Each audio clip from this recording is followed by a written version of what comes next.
fiscally responsible, financial geniuses, monetary magicians. These are things people say about drivers who switch their car insurance to Progressive and save hundreds. Because Progressive offers discounts for paying in full, owning a home, and more. Plus, you can count on their great customer service to help when you need it, so your dollar goes a long way. Visit Progressive.com to see if you could save on car insurance. Progressive Casualty Insurance Company and Affiliates. Potential savings will vary. Not available in all states or situations. 5 a.m. I'm up with a crisp Celsius energy drink.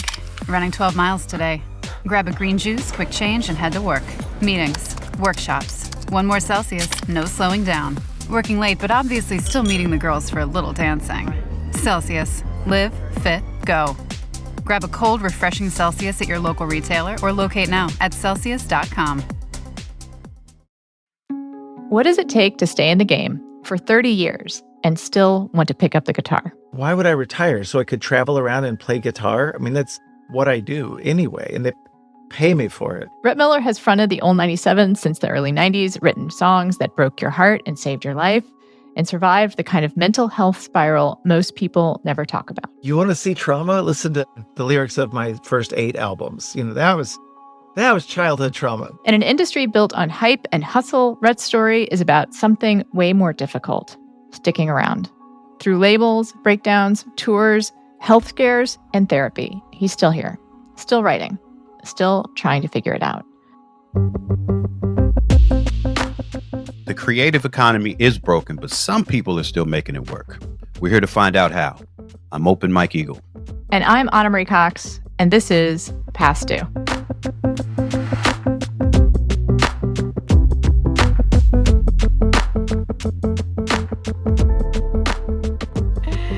Hey, welcome to the show, Rhett. Hello, Anna. How are you? Oh, let's not talk about me. In this economy, no. So our first question for guests, answer any way you feel comfortable, is when's the last time you worried about making your monthly nut? Like for you, it might be a while, but that will be very satisfying to me. Oh my God. Isn't that funny? I'll probably bring it up a few times, so I'll go ahead and name check her at the top. My wife, Erica, and I talk about this a lot because we live in kind of a small town, a small college town north of Manhattan, New Paltz. And folks think, not just in New Paltz, but I think in general, that someone who's had the longevity of the career I've had and put out as many records and done weird stuff, Guardians of the Galaxy we talked about before we started taping, they assume that I must do really well. And also, if you Google, what is the net worth celebrity net worth Rhett Miller net worth. Oh, I want to Google it right now. Can I Google it right now? Gosh, those are the worst. It's insane. Okay, I'm just that'll be fun. I think they must figure up every penny I've ever earned in my whole life and then doubled it or whatever. Are you worth $3 million, Rhett? Yeah, which is why yesterday while walking the dog, we had a long conversation about whether we were going to be able to afford both of the kids' college tuitions this semester. So when did I last worry about making my monthly nut? I don't know, within the last 24 hours. Yeah. Rhett, I guess I believed the hype. I guess I believed the 3 million. Your honesty is actually really welcome and appreciated, because one of the things this show is about the performance of success versus what the day-to-day life of living as a person in the creative economy is, and how it's so much more precarious than people realize. And yet we keep doing it and we have success and we love it. Mm-hmm. But society isn't built, this economy isn't built to support this kind of work. I don't know where my kids heard it, but when they were little, they used to always repeat this joke that I must have said, that I'm so sure some great comedy writer came up with, but was, they would go, country and Western in this economy. Yeah, it's a lot. You know, I recently had vocal cord surgery that took me out of commission. Yeah, it was scary. But I'd had a cyst on my vocal cord that kept me from singing like a large percentage of the notes to which I'd always had access since I was, cognizant of. Um, and I've always been a singer, and so I couldn't sing like most of my falsetto notes were gone. And I recorded the vocals for this new record that I'm about to put out right before the surgery, just in case I got Julie Andrews and couldn't sing ever again. And then it worked. The surgery worked. But what it meant was 4 months of no gigs and no income. Wow. So that was scary. And my wife Erica had kept trying to get me to get what's it called? The insurance, disability insurance. Yeah. Guess who's going to give disability insurance to a self-employed musician? Nobody. No, that's not true. Lloyd's of London was willing to do it, but it was going to be incredibly expensive and not pay very much. So, but it's been, that's probably why right now is such a tough time. I'm digging out of the hole those 4 months put me in. But, I feel good about it. I've got a lot of gigs coming up. My voice is like, name a note, Mike. I'll sing it. C. Oh, wow. Thank you. That's very impressive. And also, if that had been F, I wouldn't have known the difference at all. Do you have perfect pitch, Rhett? God, no. No. Okay. Is that just like practice? Because I don't know if that's a C either, but like, do you just know if it's C, or do you have a little machine there? That was actually very close to a C. Yeah. Wow. That's crazy. You outlined just now how important that 4-month time was in terms of you not being able to do gigs, but you do a lot of different types of creative work. So how central is touring in terms of your income? Like, is that still a big piece of the pie? Oh yeah, it's by far the biggest piece of the pie. Wow. I spoke with you for my Wheels Off podcast, which is fun. I don't do the numbers that some podcasts do, but I've got 220 episodes of it. I've devoted a lot of time to it.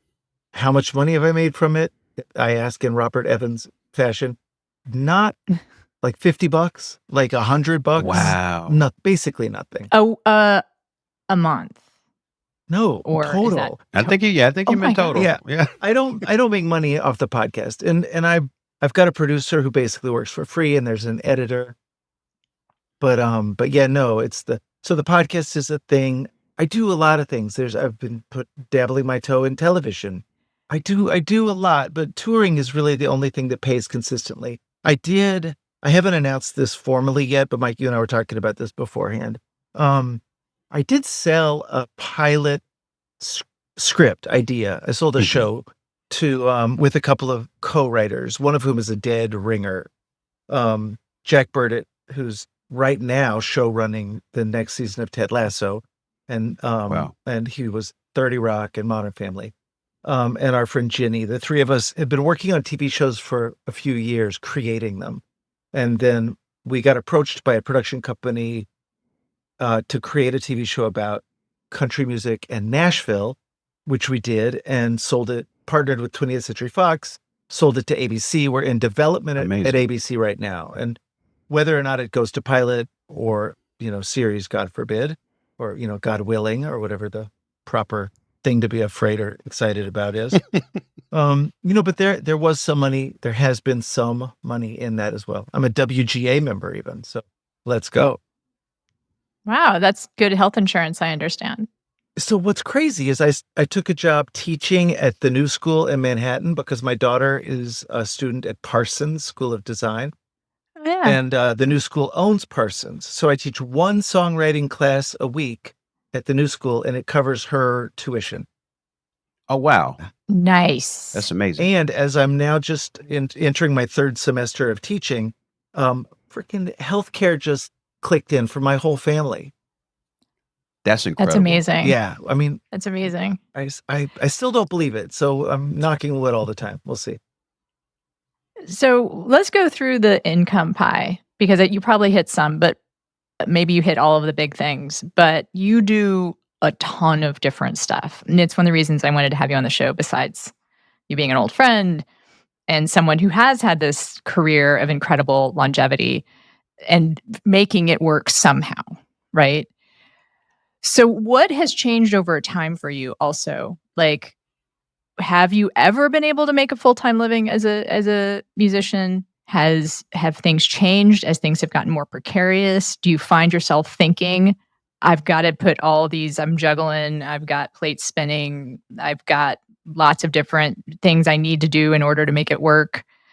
Like, what does that look like over time for you? I've made a full-time living as a musician since I was, I mean, that's not true. I still would work in a restaurant up to about 93. So it's been 32 years of, That's amazing. yeah, not having a job. And, the extra stuff is hustling, writing the kids' books and writing for television. And I've written some for magazines, not that that's paying anybody a lot of dough. Um, I forget what the other hustles are. Oh yeah, teaching.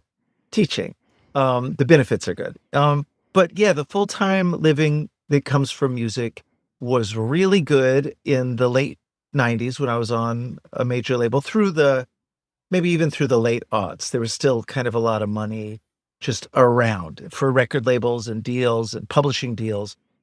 That money is still there, but it's a lot more humble now, the amounts. Mm. Yeah, so it's harder now. I'm still able to do it. I'm in a house right now that I've been in for 22 years this month, and I've made every mortgage payment. Had to refinance a couple of times, but whatever. Life. I've put through two kids, halfway through college. It's amazing. Yeah, it goes on and on. But yeah, the hustle is real. Most of it's gig money, which means that I leave, which means that later I get to hear my now teenager, young adult kids talk about the trauma I inflicted on them by being gone so much. Oh, Is that let's pause on that for a second. I mean, I think that's something maybe we haven't talked about at all because we haven't talked to a lot of people with kids, actually, which is how being in the creative economy, one of the ways it looks like we're performing success is you have all this freedom, you have all this creative fulfillment, but it does come at a cost that people who work a jobby job, as I've always thought of them, don't see. And you may have been joking, but I'm actually really curious about what the costs have been. No, I mean it's true that, and I do joke about my kids sort of outlining the trauma that they survived as children. I mean, because that's inevitable now. Like kids these days, they will tell you about the trauma that Right. you did to them. And I'm like, you want to see trauma? Listen to the lyrics of my first 8 albums. That was childhood trauma. But it is true that for me to make the living to keep us in this house and keep everybody going, I had to be gone like 200 days a year, more than wow. half. And I missed them, and that was what contributed eventually to drinking more and more and feeling more disassociated from my family and even just from the reality of who I wanted to be as a human being. But so we were laughing last night that when COVID landed, the timing of that and being home for those couple of years solid, it was right when my kids were 13 and 15 years old for those couple of years. What a great time to not be able to leave your house, trauma from that aside. But I do have to leave. Other musicians I know take their kids with them is a big thing. Hmm.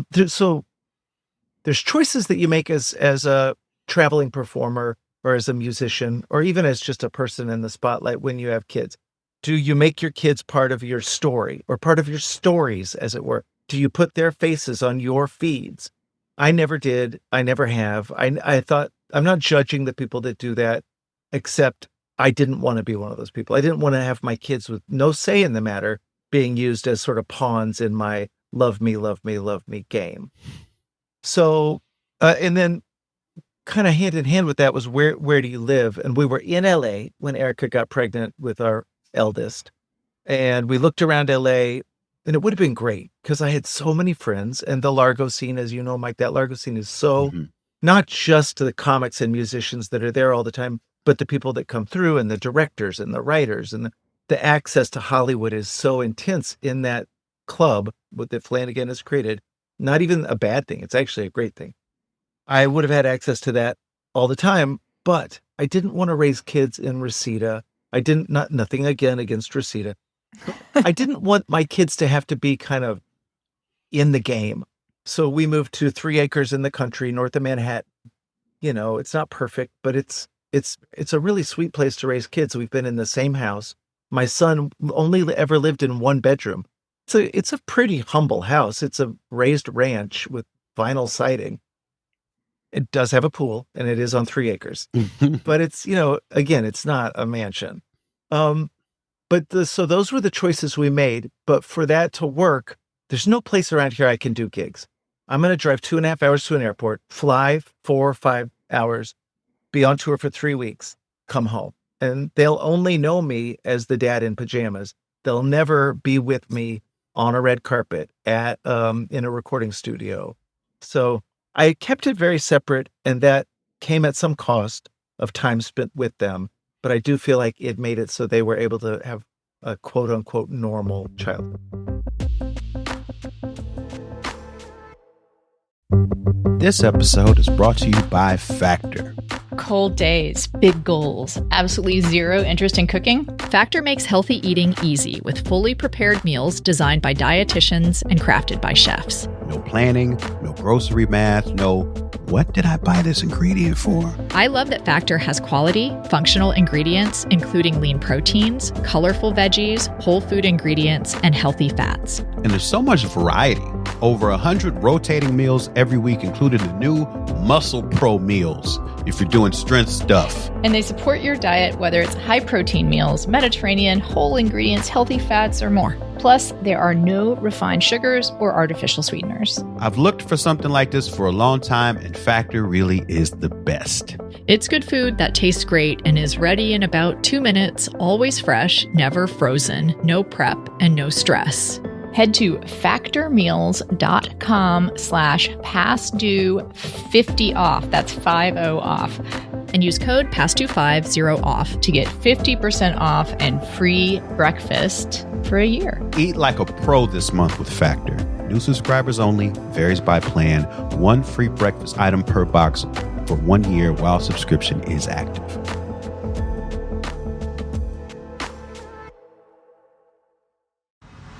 Get in the game with the college-branded Venmo debit card. Rep your team with every tap and earn up to 5% cash back with Venmo Stash, a new rewards program from Venmo. No monthly fee, no minimum balance, just school pride and spending power. Get in the game and sign up for the Venmo debit card at venmo.com/collegecard. The Venmo MasterCard is issued by the Bancorp Bank N.A. Select schools available. Venmo Stash terms and exclusions apply at venmo.me/stash terms. Max $100 cash back per month. When you got started, or when things really took off in the late 90s and you're on a major label and living that lifestyle, did you think that, 30 years in advance from that being on the road like that was still going to be such an important part of your life? When you thought forward then, what did it look like? It's funny, I think a lot of musicians visualize the big success that's going to put them, like on massive stages. And I just never really visualized that. Maybe it's because my first experiences with music were going to a dinner theater with my parents to see the folk band, the Kingston Trio, play. And I guess I just always thought of myself as being like poet adjacent. Like I'm never going to be as poor as a poet, accepting the Maggie Smiths of our world. Oh, no, I'm not like she's, insanely rich or something, but she's the rock star of poetry. But I never thought I would be like, from my childhood, the Elton John model or something where I'm just this big, larger than life thing. So yeah, no, I imagined that I would always be performing, and I still do. And sometimes Erica will say, what are we going to do about retirement, where other people have retirement funds and stuff? And I'm like, well, why would I retire? So I could travel around and play guitar? I mean, that's what I do anyway, and they pay me for it. I'm curious more. I stopped you to talk about the things that you might have missed and the costs of being on the road, but platform changes and how the communication shifts of our society, technology, how that's changed the way that we can make a living. And I think it's touched every creative, you know, pursuit that you could do. And certainly Mike's talked a little bit about how it's affected music. But you said so the major label deals were there, and now they're just not so much there for anyone, right? Well, I shouldn't say anyone, right? They still exist for a very select few. But how has the industry changed for you and what you've seen since that time? It wound up being a thing for the lifers, and I'm not the only one. I do feel like there's a pretty, at Yeah. this point, and a lot of them are folks my age who came out of the big major label boom of the 90s and early aughts, where you got a push via massive marketing money spent, and you developed a fan base during a time when you really could reach, where there wasn't the fractured internet delivery systems. Um, like right now, there are people that are on the top of the charts that almost every person in the top 20, I have no idea who they are. I've never heard of them. And yet they're in like the top echelon of my industry that I work in. So the people like me that got sort of a middle class existence out of this industry, having come out of the time when there was money, I think we're able to kind of to keep it rolling. And I think it's like I'm thinking of maybe Nicole Atkins, maybe just because she was texting me last night. Maybe you get one or two major label records and then you kind of keep it rolling. Um, I think there's so much that had to do with having gotten a start when it was still the boom times. I have kids and I'm not supposed to call them kids. I have students in my classes at the new school who are young songwriters and musicians. And they ask me, what can I do to have a career like yours? And I'm like, I don't know. Invent a top. Yeah, I actually hate when anybody ever Yeah. asks me that ever because I'm like, I have no idea. Yeah. what I you want to should do tag now. in on journalism at some point to that same question that I get, which I say don't almost. Yeah. Like I at this point, I don't actively try to discourage anyone, right? But I do say if what you're interested in is writing, become a writer. Mhm. Yes. If what you're interested in is like scoops, because some people are, that is like some people's real passion, is that they want to know things before other people know them and get that high from like talking to really important people, right? Yeah. And that I cannot really give advice about. I'll just say that. Yeah. That's like, I don't know how to do that.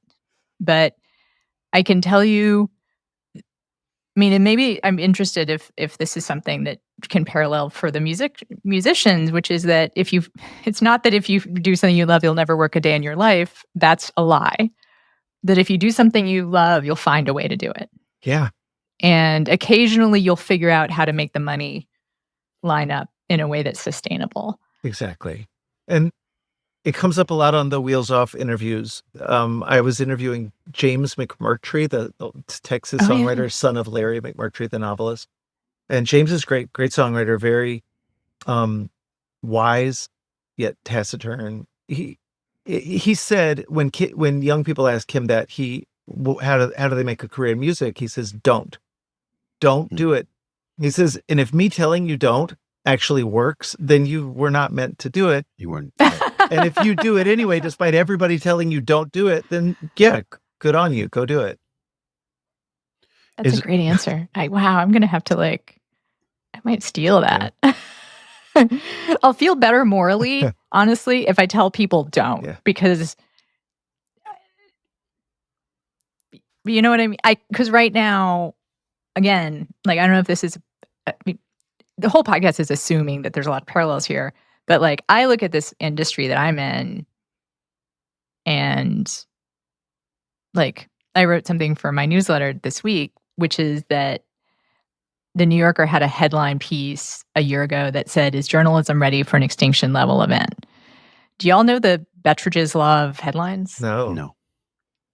If a headline asks a question, the answer is always no. Oh. Like, I mean, there are exceptions, right? But usually if a headline is framed that way. So, and I don't know. I mean, I think you'd ask the same kind of question, which is the music industry. I mean, people are going to make music, people are going to write no matter what. But is the industry ready for that kind of thing? And I mean, haven't we already reached it? Aren't people now just 100%. They're people are just making music because they love it and believe in and doing it. Nobody's getting rich except just a tiny handful. Yeah, I feel like music was like the lost leader Mhm. in having your industry destroyed. I mean, journalism close after, but I feel like music was the first thing that got so small informationally, so small data wise that it was easy to steal. Yeah. And then that was it, you know? And then, like I said, journalism was soon to follow. So I feel like, yeah, the industry as I knew it as a consumer or even in the beginning of my career, it's just completely gone. And I'm curious, Rhett, with you specifically, since you were part of that major label boom. I was never a part of that. That time always sounds like paradise to me. But I wonder if there's a time where you can remember, like you were talking about, yeah, there used to be a lot of money in it. Clearly there's not now. Like if there was a time when you first like remember noticing, oh, this is different now. Oh yeah. It's funny you talked about the lost leader, the canary in the coal mine. I remember Mhm. being on tour in Japan in like '04, and my interpreter was telling me about in nearby in China, this is what's happening with file sharing. And I already knew my roommate, who's a guitar player in a well-known rock band, was on the cutting edge of Napster and downloading free music and very much believed in the freedom of music and Mm. and I remember hearing about what was happening in China and thinking, does that mean that it's coming for us? I guess it does. And then within a year in the US, it was you could just see it. It was like a Jenga tower. It was done. Yeah, but I remember when there were still record labels that didn't get the memo to the extent that they would give me a record deal that was like I made my most expensive album at a time when nobody should be making it. So I made a record for Verve, the record label Verve, and it was just a one-off solo record deal. It was produced by George Draculius, great producer and music supervisor. And on that album, we spent $350,000 making the album. That's not Wow. marketing. That's not tour support. That's just which album? The Believer. Oh my God, that's my favorite. Well, there you go. I mean, Were they money well I spent? mean, sorry. Like, I hate to be the like I'm a Gen X and I just like the movie. I just like the music of like a particular Yeah. time in my life. But you know this. Yeah. Like, I have that. My God, that song is right there on my wall. Oh, that's very I'm gonna sweet. cry. Anyway, sorry, interrupt, but like, But that's such a good album. It was worth every penny. That's what I'm saying. Can we talk about every penny though? Like just on Yeah. some, Okay. on Yes. some I'm curious what the finances. pennies were. I with am tours, I am but curious. Yeah, like I know there's obviously recording costs. You might be paying session Mm-hmm. musicians. I'm just like, where does all that money go when making a project that's that expensive? so it's top down. So it's Draculius took a big chunk. The studio that we were in Sound City, that the place Dave Grohl made a documentary about. We were in the same room where Nirvana had recorded "Smells Like Teen Spirit."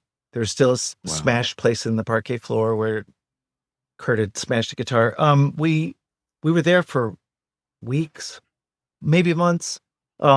So all of that was a lot. Then I moved my whole family. It was before Soleil, our daughter, was born. So we brought baby Max and lived in where's that place where all the Canadian kids live when they come out to during pilot season? There's some big like condominium village with like thousands of condos and hot tubs filled with young Canadian actors. that's such a specific image. I love it, but I have no idea, Me neither. obviously. And Mike, I don't know. Did you miss all the Canadians coming for pilot I season? missed the boat. Well, it was I missed the Canadian pilot boat. somewhere in Burbank, right by the Barham exit on the 101. There's some sort of anyway. There's a lot of them, believe me. So they put us up there for a while, weeks if not months. Rental car. I brought in a bass player who was a friend, and he was the cheapest musician. There was a line. Matt Chamberlain played drums on the record. Who's a great, very well known, one of the greatest drummers, arguably working. Super nice guy, really funny and sweet.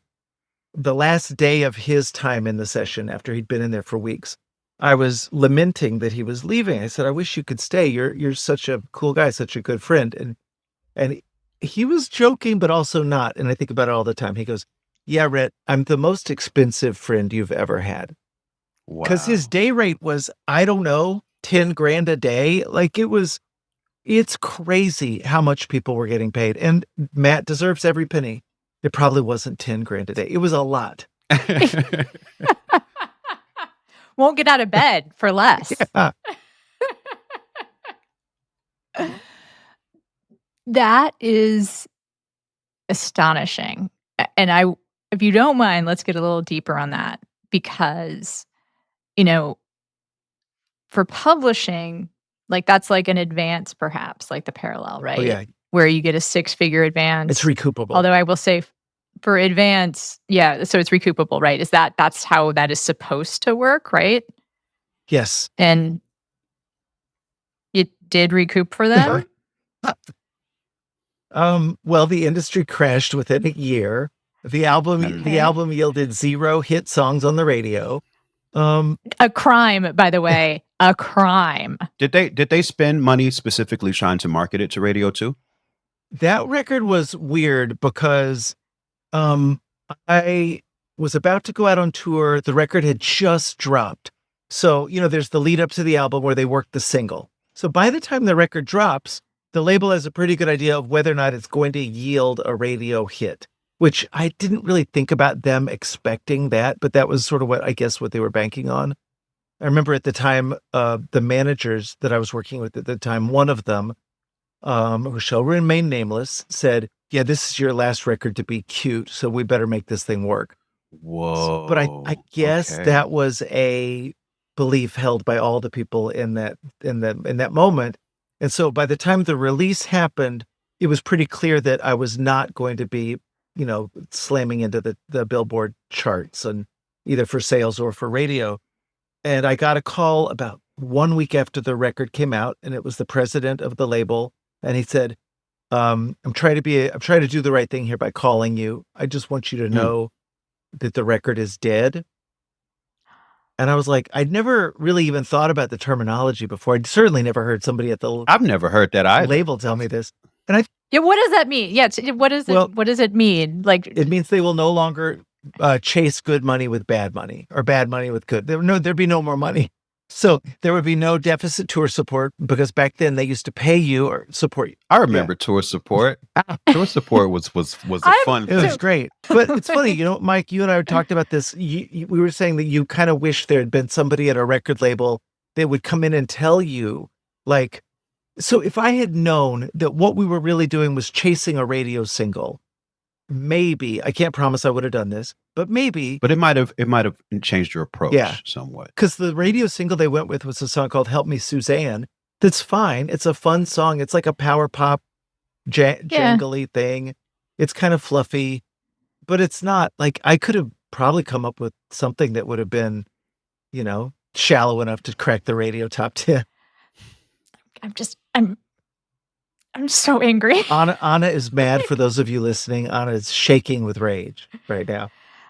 It is such a good album, and it was worth every penny. It's Like- actually very sweet that you say that, and it brings up something in me that might be germane to the sort of the gestalt of this podcast of yours. When I think about The Believer, I only think about it as a failure. It, to me, not even commercially, artistically, I think I did something wrong. Now I'm going to get mad at you. No, I mean, I just think that this is how, I don't know, it's impossible to live your life without feeling the context, Yeah. and so I've always felt that all of the context around that record was failure. And so it's sweet to hear you say that. Yeah, thank you.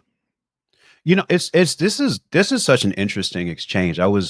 Me and Rhett were talking a little bit before we started taping, and he was asking me how my tour had been going, and I said it's been great, except for these 3 shows that didn't go good, and that's all I can think about. It's those 3. So like on that side of the creator consumer dynamic, yeah, we get so wrapped up in um our expectations or what we wanted to happen, and we can hyper fixate on when it didn't. Like I'm sure you've got some work that people love, but it didn't do what you wanted it to do, and you can't help but think of it that way. Yeah. Although again, I am literally upset right now Yeah, and because that's the other side of the dynamic where like this work means so much to you, and you don't have the same experience with the soul crushing business aspect of it. So it's a whole different way to engage with it and feel about it after the fact. I'm so glad that I get to tell you this. Well, yeah, I mean, it means a lot. It's so funny too, because whenever I see somebody whose work I admire, I tell myself they don't want me to come harass them. But yet Harass. I've Harass. never no, I won't say I've never been annoyed by somebody walking up. Sometimes Yeah. there's somebody that just that's what they do. They push your buttons, Right. but 99% of the time it's great. Especially if my kids are with me. Like I said, they don't see me as a person that could stand in front of. I remember once when they were young, I flew them to Texas with me for an album release show, and we played in front of 3,000 people. And they stood on the side of the stage, and it was just they couldn't even process it. Yeah. They didn't like it. They didn't think it was a they were against it. And it was years before they were willing to even go back. And even then, they didn't neither one of them admitted to me that they listened to my music and liked anything that I did musically until they were out of high school, out of the house. And it's really sweet now because they're all of the sudden they're discovering my work, and Max will call me up and he goes, I may or may not be a little bit stoned right now, but I just listened to Fight Songs, and that song Lonely Holiday. He goes, Oh. Dad, I can't believe you wrote that song. And I'm like, yeah, I was going through a lot when I wrote that song. One of the greatest songs. I have a 16-year-old, and I'm currently in that void of engagement with my work phase. So it's nice to know that I might have those moments to look forward to where he's somewhere stoned, Yeah. and listening to my old work. That's a nice thought. I was just gonna say, Mike, you've got some work that'll do really well whenever your son takes a hit of weed. I'm gonna hang my hat on that. Let's talk about audience connection, because that is so important, especially when the bucks aren't rolling in. Oh, that's important then too. You have a Substack, you have a podcast, like you do tour. So what part does like immediate fan connection play in your life? Sometimes that's cool, sometimes it's not. It doesn't have to be immediate, like they're talking to you, I guess, but like feeding that. I should be better at it, and the word "should" is complicated there for me. My career would probably benefit from a higher level of engagement on my part. For instance, today, the day we're taping this, was the day that my new solo album was announced. So, in order to Congratulations, thanks. In order to have the announcement come from me, I re-downloaded the Instagram app onto my phone. I haven't interacted with Facebook in years, except that my Instagram feeds the Facebook. I've been off Twitter forever. Since the election in November, I've had Instagram off my phone for the most part as well. Every 2 weeks when I have an episode drop of Wheels Off, I'll create the asset. Well, they send me the asset. I'll create a little quote. I'll download Instagram. I'll put the quote on there. I'll spend 3 hours scrolling as spamming talks, as my kids say, even though I've never been on TikTok. Dad, I'm just spamming talks. Spamming, like Mike, you gotta explain it to her. Email spamming, but that's the word they use. I mean, yeah, but it's, anytime you're pressing anything, you're pushing anything over and over again. Spam it. That'll. So it's bad. The algorithms and the feeds definitely do something to me that's like what my addictive personality wants, and so I've had to get rid of it, and it's been really good for me personally. But I am not now interacting with fans except maybe after a solo gig if I do an autograph signing at the merch table. Like, my level of engagement is so low. We did an event recently where Bernie Sanders asked us to be on a big thing in Fort Worth in front of 8,000 people, and it was him and Beto O'Rourke. And Beto got up and gave this great speech. I'd never met him. What a charismatic, brilliant guy. Sorry. He makes you believe Texas will go blue. Every time I talk to him, he like makes me believe it all I love over him. again. I love him. And I can't argue with it. Yeah. I'm just like, yes, Yeah. you're right. It will happen. And then like I know. Good luck. I walk like 6 feet away and I'm like, oh my God, what is he talking about? So he mentioned us during his speech, and I made the mistake of grabbing that clip and putting it on my feed. And the reactions that I got in the comment section were so disheartening that I had to turn off comments and just say, guys, look, this is why we can't have nice things. Take it off my phone. We're done. I don't know. I can't. Just talk about Beto for a while. I know. Like get the contact high of like such a positive person. But well, I guess I very much get like the not wanting to have like the one-on-one with folks and the resistance to, I don't know if this is a way to think about it, but being a brand, Mhm. like that's advice that I've gotten before is like, you got to tend to the thing you're known for. Like I have people telling me, you got to get back to politics, Anna. Well, yeah. Like I mean, gotta write about that. Cause like writing about other stuff, you're polluting your brand God. identity. Yeah, you were kind of a brand before I ever met you. Like your name and the early stuff was just so like succinct, I guess. Thank you. Um, Yeah, I mean, it was like, I mean, it was written from a place of a lot of like, I mean, I was actively alcoholic at the time, and we could have a whole separate conversation. Like, I had a lot of distance from my writing because of that. Like, it could be I could play a character in my writing, and it just after I got sober, especially, it just got harder to do that. It got harder to not put my whole self into things.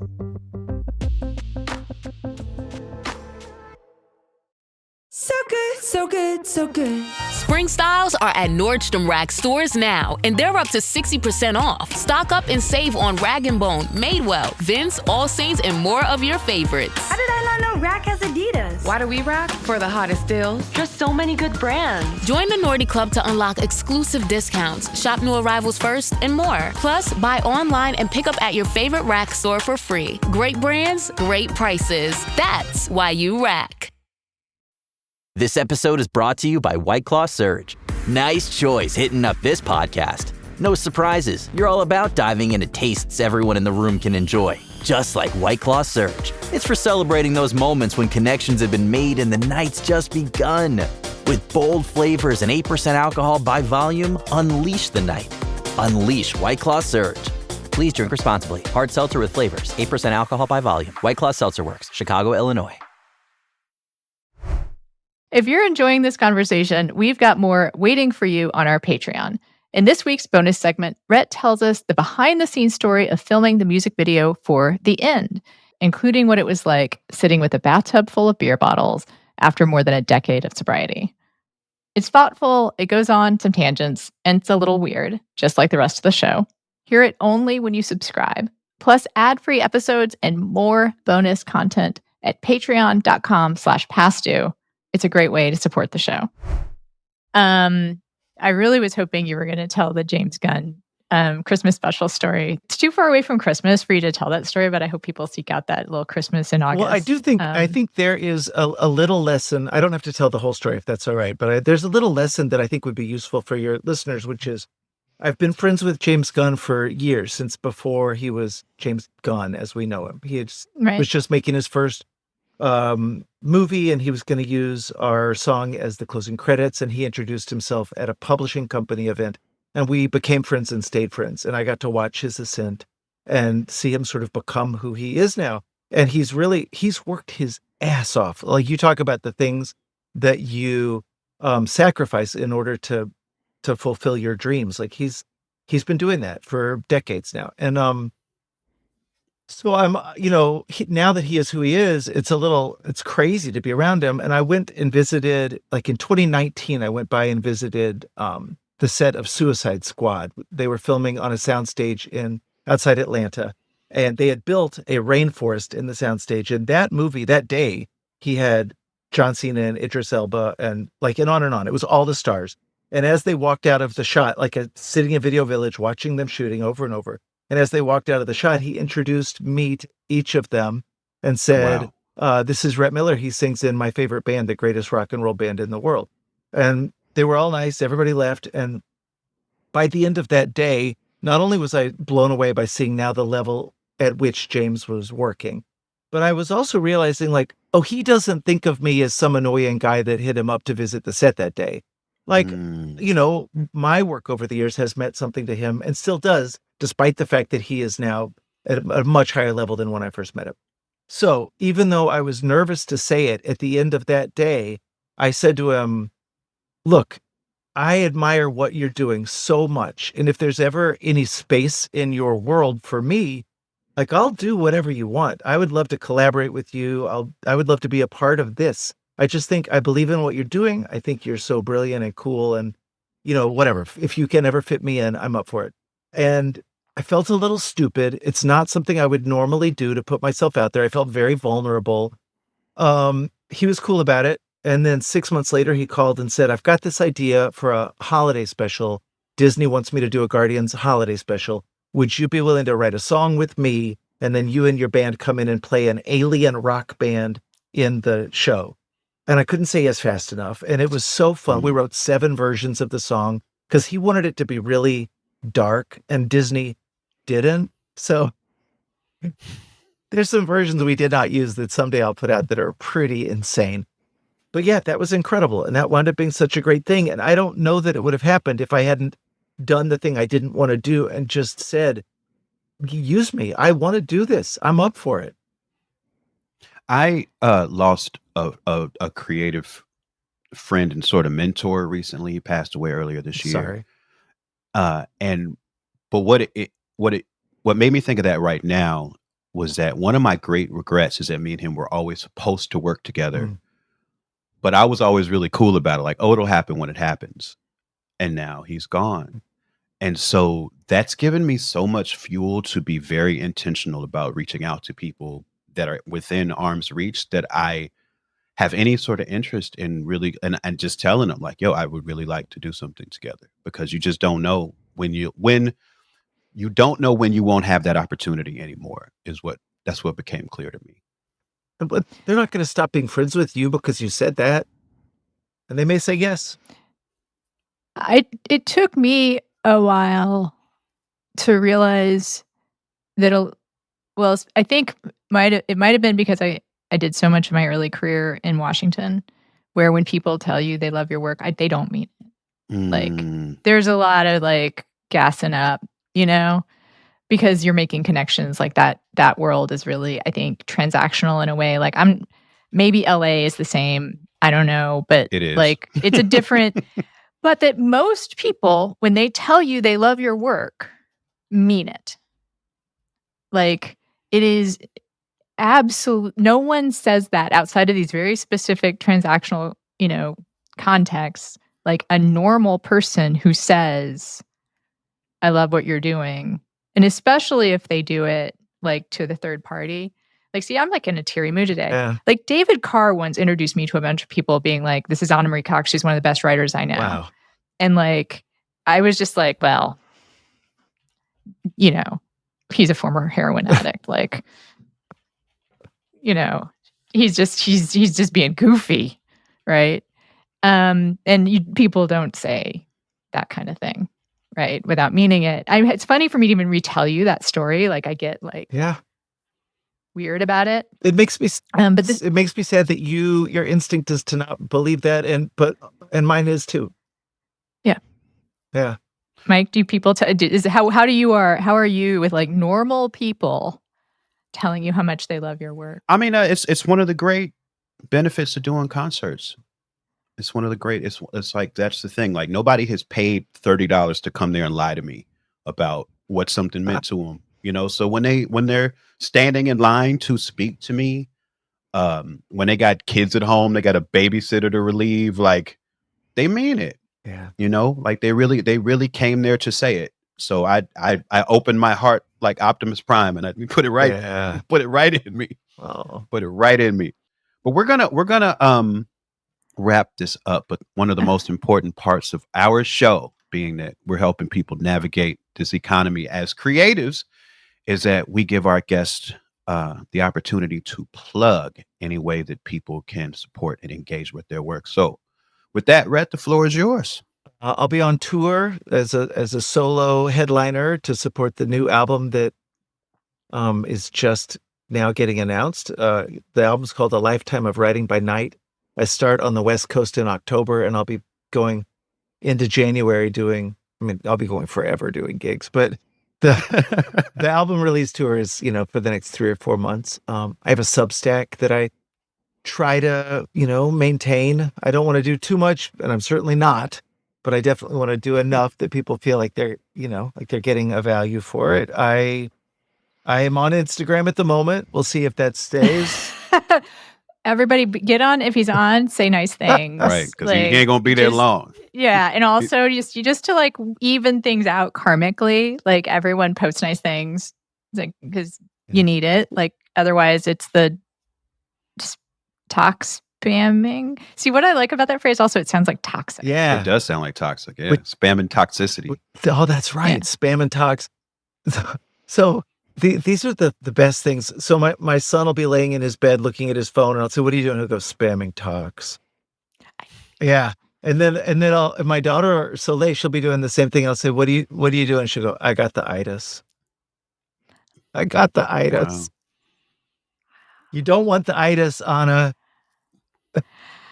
I said also, is that like the itis? Because that would be a great pun. Like I have the I, like the ego. Like I'm doing this for the ego. Like, is that not what they mean? I don't know. I'm old. It's so funny. Culturally, in Black American culture, that means something very specific. That is not what she means. Are you allowed to share what it means? It is a colloquial term that has the N-word slur in it, and it's how you feel right after you've eaten. And it's a terrible thing to say. But that's the itis is a shortened version of how it's said. I shouldn't even be telling y'all this. You're doing the translator. But no, you know what? Y'all don't need these recipes. You know what I'm saying? No, we don't. Okay, Mike. You know me. You know me a little bit. Do you think I'm going to go around like no? I know. Like, do you think absolutely this is going to become a part of my vocabulary? Absolutely. That is not. My fear has nothing to do with what you will do with this information. It's just like my responsibility. Like, should I even be explaining this? No. It's that sort of. Is it like there? Is there like a? I'm not even going to Google it. Please don't. You don't want that in your search history at all. Like, part of me is like, is there some kind of like treaty about African American vernacular that like there's like everybody has a meeting where they're like, okay, this is what we're allowed to share. I wish there were. I wish we did have a meeting. I wish there was a memo that got sent around quarterly. It's not. We're all flying by the seat of our pants. All right, Rhett, do you have anything else? You are teaching. If anyone's taking classes at the new school, I understand that they could. Undergrads, you're teaching song. I've still got these 2 kids' books that are out, and one of them is a book called No More Poems. They're both illustrated by the Caldecott and National Book Award-winning illustrator Dan Santat, who's beyond incredible. And the book No More Poems is the one that's like a Shel Silverstein style book of kids poems, and they're a little racy to the point where one of them made me the subject of and like an internet mob, like a bunch of Midwest moms got me pulled from the Costco shelves in my first week of release. They torpedoed my Amazon reviews. I have a poem in there that's a little bit inspired by the recently deceased Tom Lehrer, who had a song called The Irish Ballad, which lists a way that the daughter in this Irish family murders all of the different family members. In my poem, the father is begging the older daughter not to murder her younger brother because he's so annoying. And it's obviously very silly. Like, please don't drown your brother in the bathtub, sweetie pea. He can be a twerp sometimes, I know, believe you me. But if you dunk him 3 times and he only comes up 2, the cops will be all over us. There's nothing I can do. That's the vibe of the poem. Now, imagine if you maybe grew up, and this is me trying to be really generous to the people that I feel like have wronged me. Imagine that you grew up in an unsafe household where there was violence, or maybe you experienced firsthand something really bad like that. You could be triggered by a poem that treats that kind of violence with such flippancy. So I think that's what happened, but it was really bad. My point is that over the years since the book came out, that's gone away, even though I'm now bringing it up on the podcast. But the book has really started doing really well. Like, it continues to sell, and in a way it's gotten more and more. So I just think it's a really fun book. And of all the things that I've done, I'm actually really proud of it, because writing a book with all these kids' poems in it that are subversive and funny, but also, like I really tried to speak to kids as if I assumed a level of intelligence on the part of the kids that I think they don't get a lot, but they do deserve. So I highly recommend that. Well, that's amazing. And as a fellow musician turned multi-hyphenate, we appreciate the trail you've blazed and given us confidence to try different things publicly, like writing children's books that people get mad at. So we applaud your efforts, and thank you for sharing here with us about it today. Thank you so much for having me. I am just so glad I got to express to you so fully how much I love your The Believer. I'm so glad I got to tell you. Well, I'm really touched. Thank you. It means a lot. You guys are both so great. This is such a cool thing you're doing. Thank you. Thank you for being here.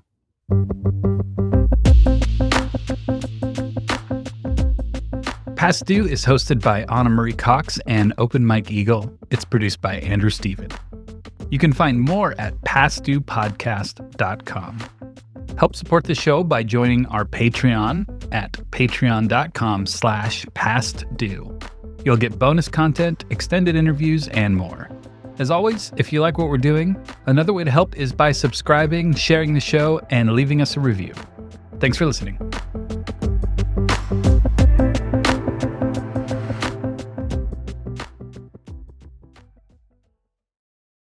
Stop doom scrolling. Start decoding the tech, rewiring your week and your world. The Interface is the BBC's fiercely informed, fast, and funny take on how technology is changing everything. Hosted by journalists Tom Tremaine, Karen Howe, and Nikki Wolf, each episode unpacks week by week the unfolding story of how technology is shaping all our futures. No guests, no jargon, just three sharp voices debating the tech news stories that matter. Whether they shook a government, broke the internet, or quietly tipped the balance of power. As TikTok shifts geopolitics, Trump drives digital shockwaves, Elon Musk expands his space internet empire, and AI reroutes the routines of everyday life, the trio asks, what world are the tech titans building for us? And do we want to live in it? Find The Interface from the BBC wherever you get your podcasts. Sometimes it feels like red and blue states are just as divergent as post-World War II East and West Germany. So what can the US learn from German political history in order to create a more perfect union? Find out on the new season of The Future of Our Former Democracy, the Signal Award-winning podcast for more equitable democracy and large media. Hosted by me, Colin Cole, and Heather Villanueva. It's time to rethink democracy. So follow The Future of Our Former Democracy wherever you get your podcasts.